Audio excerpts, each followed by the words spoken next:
नमस्कार. तर आपलं खानपान या चॅनलमध्ये स्वागत आहे. आज आपण बनवणार आहोत मसाले भात. तर चला मग आता रेसिपीकडे वळूया.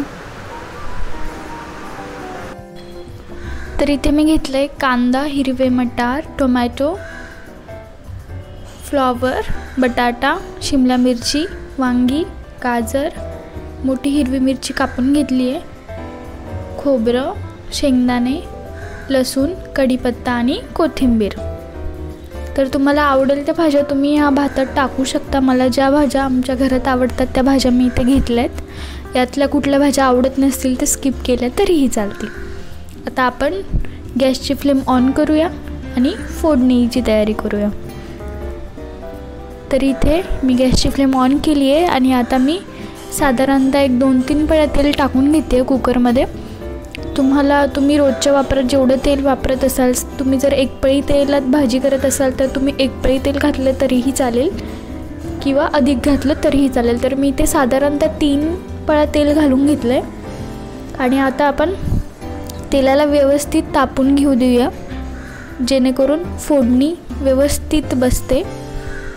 तर इथे तुम्ही बघू शकता मी तेल तापण्यासाठी थांबली आहे आणि मग मी फोडणीला घालणार आहे. 1-2-3 मिनटं थांबायला लागतं आपल्याला. तेल व्यवस्थित तापलं जातं.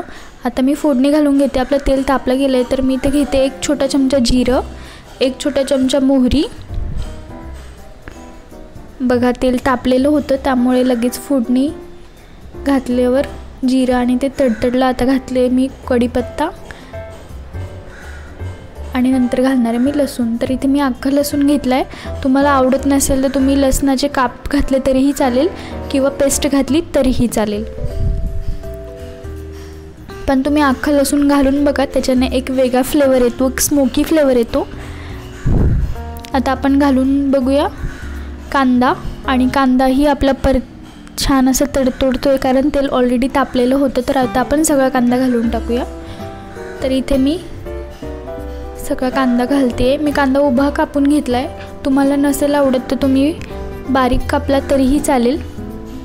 मी इथे सगळ्याच भाज्या साधारणतः मोठ्या आकारात कापल्या आहेत. तुम्हाला आवडत नसेल तर तुम्ही लहान आकारात कापल्या तरीही चालेल.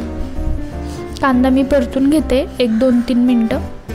कांदा परतला गेला की त्यानंतर आपण बाकीच्या भाज्या घालणार आहोत.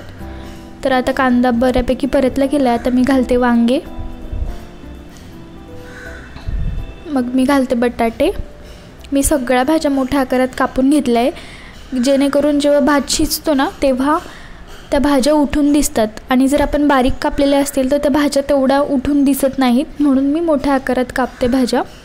आता आपण घातले त्यानंतर फ्लॉवर आणि शिमला मिरची मी घालून घेतली आहे, तुम्ही बघू शकता. नंतर आता मी गाजर घालून घेते आणि आता आपल्याला सगळ्या भाज्या घालून घ्यायच्या याच्यात. यात कुठला सिक्वेन्स नाही आहे की आपण हे आधी घालणार किंवा ते नंतर घालणार. फक्त मी मिरची नंतर घालणार आहे. मिरची जर आपण आधी घातली तर त्याने ठसका उठतो आणि ते नको व्हायला म्हणून मी मिरची नंतर घालते. तुम्ही बघू शकता मिरची पण मी मोठ्या आकारात कापून घेतली आहे म्हणजे तिखट वगैरे लागलं तर ती आपल्याला काढून टाकता येते. आता मी घालते खोबरं आणि शेंगदाणे. आणि आता ह्या सगळ्या भाज्या आपण एकदा व्यवस्थित हलवून घेऊया, परतून घेऊया. ह्या सगळ्या भाज्या 1-2-3 मिनटं आपल्याला अशाच परतवून घ्यायच्या आहे म्हणजे तेलाचा जी फोडणीचा स्मोक असतो तो ह्या भाज्यांनाही लागेल लसणाचा.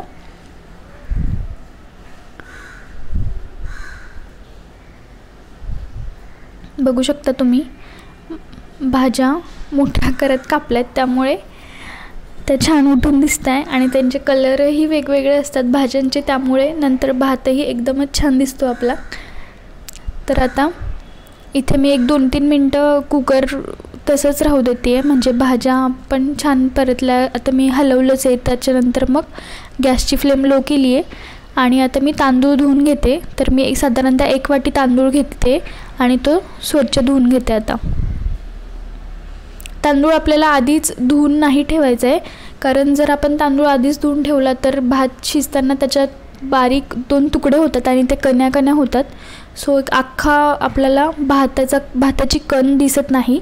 त्यामुळे आपण जेव्हा आपण भाज्या वगैरे फोडणीला घालू त्यानंतरच आपल्याला तांदूळ धुवून आणि मग लगेच टाकायचं आहे.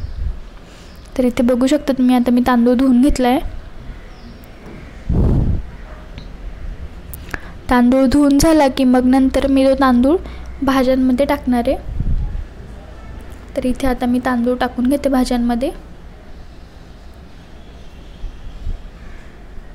साधारणतः हे 2 लोकांच्या जेवायचं माप आहे. तर तुम्ही अजून वाढवायचं असेल तर 1-2 वाटी तांदूळ घ्या आणि त्याप्रमाणे तुम्ही भाज्यांचेही प्रमाण वाढवा. किंवा तुम्हाला यात डाळ घालायची असेल कुठली तर तुम्ही तीही घालू शकता. मुगाची, तुरीची किंवा मसूर डाळ वगैरे घालायची असेल तर तीही घालू शकता. आता इथे मी तांदूळ आणि भाज्या व्यवस्थित मिक्स करून घेते, म्हणजे तांदूळ पण व्यवस्थित परतला जातो. आणि त्यानंतर आपण मसाले घालणार आहोत. तुम्हाला जर आधी मसाले घालायचे असतील आणि मग तांदूळ टाकायचं असेल तर तरीही चालेल, तेही चांगलंच लागतं. पण मी आधी तांदूळ परतून घेते आणि मग मसाले घालते. तर आता मी इथे घालते एक अर्धा चमचा हळद, 1.5 चमचा लाल तिखट, 1 चमचा धना पावडर, अर्धा चमचा गरम मसाला, अर्धा चमचा तिखट मसाला. तर इथे मी आता सगळे मसाले घातलेत आणि हे मसाले आता मी व्यवस्थित परतून घेते. मसाले परतले की त्यात मी आता 1 ग्लास पाणी घालून घेतलं आहे आणि परत एकदा आता मी हे व्यवस्थित एकजीव करून घेणार आहे. चमच्याने हलवून घेणार आहे,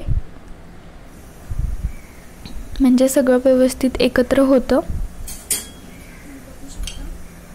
तर आता इथे मी हलवून घेते व्यवस्थित सगळं, भाज्या, तांदूळ. आणि तुम्ही बघू शकता कोथिंबीर वगैरे घालून आपला भात अगदी छान दिसतोय. त्याचं मिक्सचर एकदम छान दिसतंय. शिजल्यावर अजूनच छान दिसेल. तर आता कुकरचं झाकण लावून घेऊया आपण.